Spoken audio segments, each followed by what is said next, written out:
This is the news on top of the hour. Live from our studio in Georgetown. Kaieteur Radio, 99.1 FM. Good morning and welcome to your morning newscast on Kaieteur Radio. I am Kevin Smith. Let's get to the news in detail. The Irfan Ali-led administration is steadfast in its plan to land a multi-billion-dollar pipeline at Wales on the west bank of Demerara for the proposed gas-to-shore project, despite the widespread criticism it has faced from industry experts.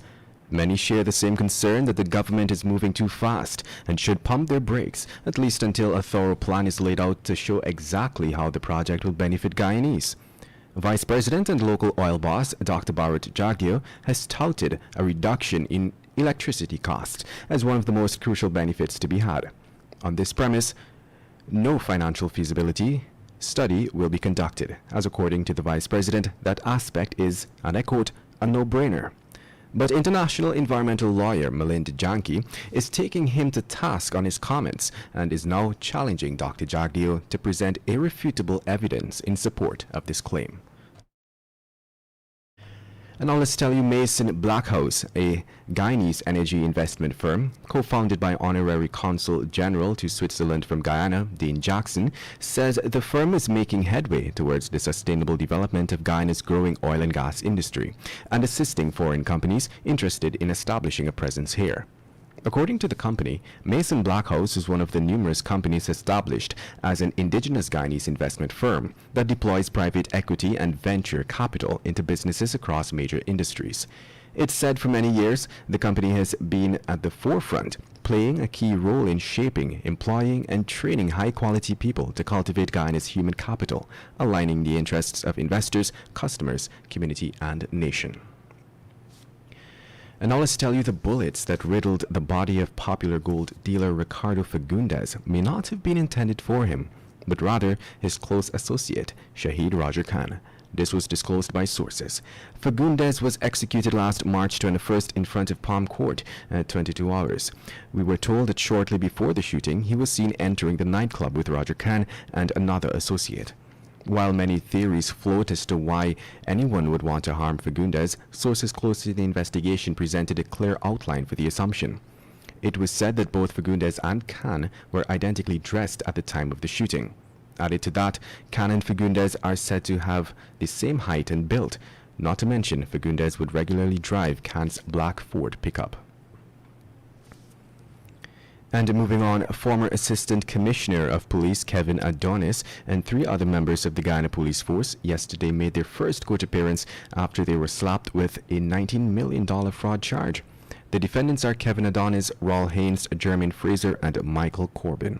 The 4 were slapped with a joint charge, while Corbin and Haynes were slapped with individual charges. The first charge alleged that they and persons unknown conspired in 2019 and stole $19,030,767 belonging to the Guyana Police Force. Get the full details in today's Kaieteur News. And now let's tell you, the community of Latin American and Caribbean states is supporting CARICOM's call for a global summit on equitable access and distribution of COVID-19 vaccines necessary to help countries recover from the current pandemic. In January this year, CARICOM had expressed deep concern that the current prospect of inequitable vaccines. CARICOM had outlined that the summit should be conducted by the World Health Organization, including its Access to COVID-19 Tools Facilitation Council, which has been supporting global efforts to provide tools to fight the disease since April. In a statement issued recently, the community expressed concern over the lack of delivery of COVID-19 vaccines in the island states of the region. And while it expressed support for the COVID-19 vaccine global access facility, it also called for the expedition of vaccines to the wider Caribbean as quickly and equitably as possible. In other news, Leon Waddle, the suspect who had admitted to murdering Answar Stahl, 46, of Kurukuru, was yesterday remanded to prison after he appeared in court. Waddle was charged with murder in the furtherance of robbery. It is alleged that between November 15th and 16th, 2020, Waddle killed Stahl at Dadrima Savannah. on the Linden-Soestdijk Highway and stole his belongings. He was not required to plead to the indictable charge and is expected to reappear in court next month for a report. Meanwhile, cops are continuing efforts to locate Stahl's remains. And now let's tell you, a toddler who was last Thursday killed after a tree fell on him and his mother at Cashew Landing, Tasserine Bakdam, Middle Mazaruni River, Region 7.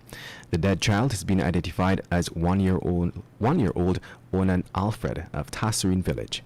According to the police, the child was in the company of his parents, 18-year-old Corsia Alfred and Ming Daniels, when the tragic incident occurred.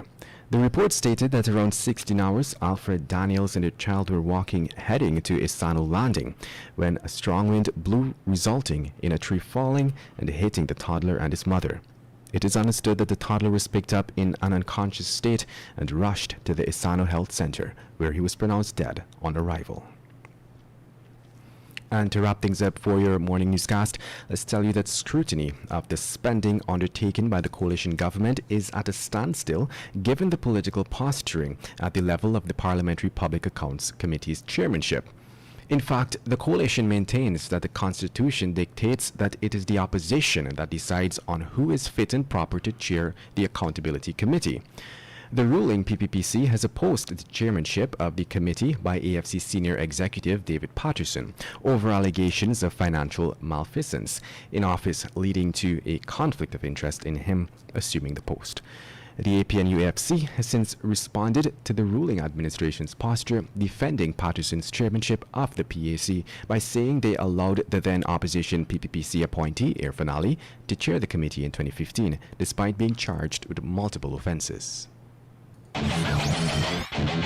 Want value for your advertising dollar? Then place your ads on Kaieteur Radio's newscasts. Streamed live on 6 different mediums, reaching hundreds of thousands. Advertise today and watch your dollar grow.